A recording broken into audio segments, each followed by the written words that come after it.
আজকের ব্লগটি শুরু করলাম এই সকালের ওষুধ খাওয়া থেকে। নমস্কার, কেমন আছো সবাই? ডিডিএস ব্লগ থেকে আমি সীমা সবাইকে স্বাগত জানিয়ে শুরু করছি আজকের ব্লগ। ওইদিকে উষ্ণ গরম জল দিয়ে আমার ওষুধটা খেয়ে নেব, আর এক পাশে ছিল কিছু সবজি। তো এটা হচ্ছে আমার কচুরলতি, আগের দিন রাত্রিতে আমি কেটে রেখে দিয়েছিলাম এইভাবে।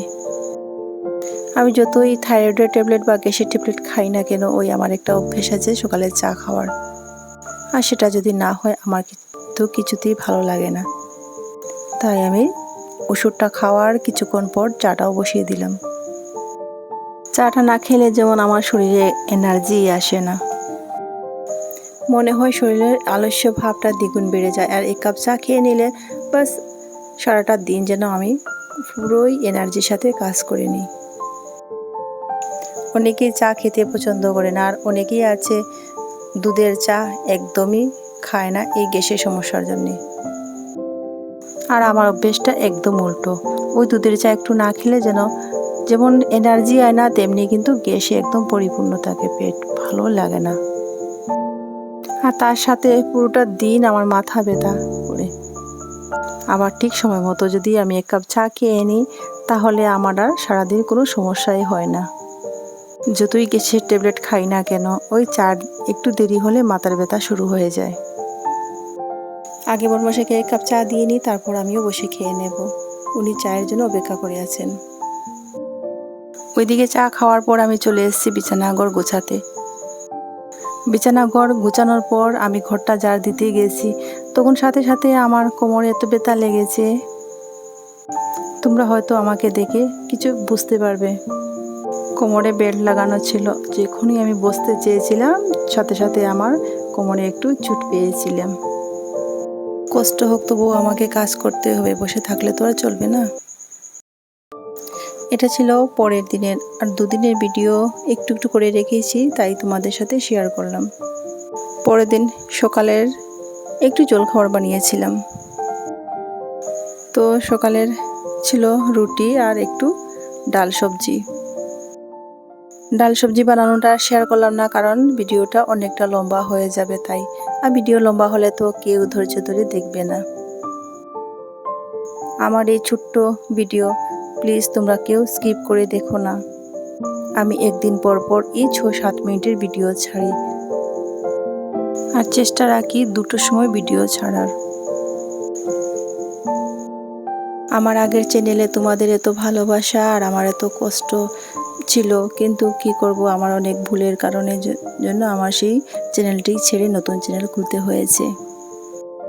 আর আরেকটি কথা বলতে চাই, দয়া করে কেউ আমার চ্যানেলে এসে স্পেন্ড কমেন্ট করো না, কারণ এই সমস্ত কমেন্ট করলে মনে খুব কষ্ট হয়, আর আমি কিন্তু যেতে পারবো না। মনে অনেক দুঃখ কষ্ট নিয়ে আমি আগের চ্যানেল ছেড়ে নতুন চ্যানেল খুলেছি, তাই আমি চাই না যে আর কোনো ভুল আমি করি। ওইদিকে আমার ব্রেকফাস্ট রেডি, তো বড়মশাইকে দোকানে দিয়ে এসেছি, ছেলেও এসে খেয়ে নেবে, আমারটাও রেডি করে নিচ্ছি। আমি কিন্তু বসে খেয়ে নেব এখন। আমার পাশে কিন্তু আমার ছেলেই আছে, কিন্তু ও ক্যামেরার সামনে আসতে চায়নি বলে আমি ওকে ক্যামেরার পেছনে রেখেছি। এই পথ একা চলার নয়, সবাইকে নিয়ে, তো কাউকে আমি আঘাত পৌঁছানোর জন্য এই কথাগুলো বলিনি, প্লিজ কেউ খারাপ পেও না। পর আমার ওই বাসা থেকে কিছু মাছ এসেছিল, তো চলো এই মাছগুলো তোমাদেরকে দেখাই। সবগুলো কিন্তু জ্যান্ত মাছ। তো মাছগুলোতে যেই না জল পেয়েছে, সাথে সাথে মনে হয় যেন ওরা প্রাণ ফিরে পেল। আর সবগুলো মাছ ছিল আমাদের পুকুরের। ওই সকাল সকাল বড়শি দিয়ে মাছগুলো ধরে আনা হয়েছে।